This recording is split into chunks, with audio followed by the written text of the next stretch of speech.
All right. I'm going to be gone for a little bit today, so I'm going to make this video for at least Sapphire. Hopefully, nobody else. I've got to take my dog to the vet. All right, here we go.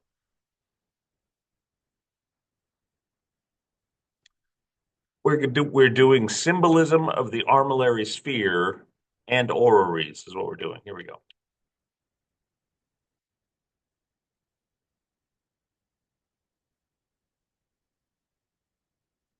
Armillary spheres have been also used symbolically, representing knowledge, science, and exploration. For example, the armillary sphere is featured in the flag of Portugal, symbolizing the country's role in the age of exploration. You see it there. There's the armillary sphere represented. It's kind of stylized, but it's still kind of there. An orrery, now we're talking about orreries, not armillary spheres. And I think some of you know the difference. I'm going to see if you guys know the difference by the time we're done with this presentation. An orrery is a mechanical model of the solar system that illustrates the relative positions and motions of the planets and moons, right? Where they are based on each other. They always shift, they always change. So this mechanical model shows the shifting and the changing. Now, an orrery and I'm not going to say anything else. They are typically heliocentric, showing the planets orbiting the sun. Yeah.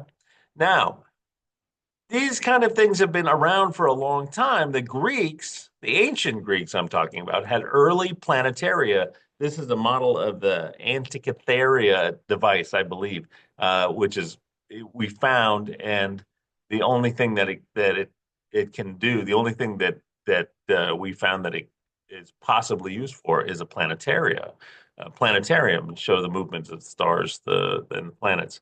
Um, Modern orreries, however, developed in the 18th century. Now, the first one was built by a guy named John Rowley, who made a model for Charles Boyle. Here he is, who was the fourth Earl of Orrery around 1712. There's his castle right there. Yeah, 1712. Here's the orrery that it was made. It was called the Grand Orrery, and originally it had a armillary cage around it. Yeah, you see the sun and you see the earth there. It's got a ring around it because that's the horizon, and the horizon would shift. Yeah. And it's got a graduated ring all the way around the outside of it. There you go. Let's see if we can zoom in on that. No, it just said it was made. I can barely see that, but I think it says it was made for the fourth Earl of Orrery in 1712. Great, we know that. Orreries were designed to demonstrate the mechanics of the solar system, right? How it moved, show the relative speeds and orbital periods of the planets, how fast they move, and how long it took for them to orbit whatever they were orbiting. The sun is really what they were orbiting. Sometimes the orreries would represent the relative sizes of the planets, but because, as you saw, the first day, Jupiter is so big, and the sun itself is so big that in order to make an orrery that represented the relative sizes of the planets, at least accurately, you'd have a massive orrery, right? Okay, a famous depiction of an orrery, and I showed you guys this picture yesterday, is in Joseph Wright of Derby's painting, a philosopher giving a lecture on the orrery, right?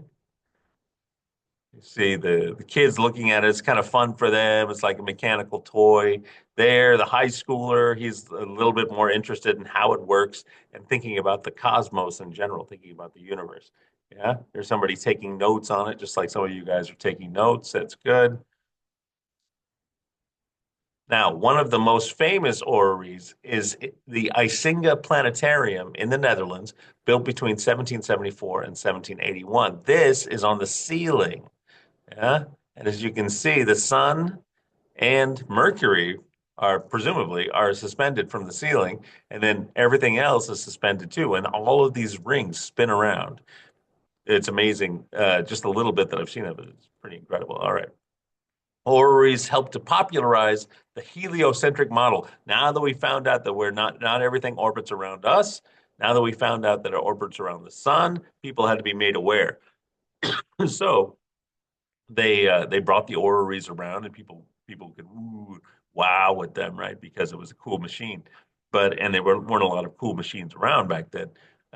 But that would help popularize the heliocentric model of the solar system and make astronomical concepts more accessible to a wider audience, right? It was like a science class every time this thing went around. So there you go. That's your page. See you guys later.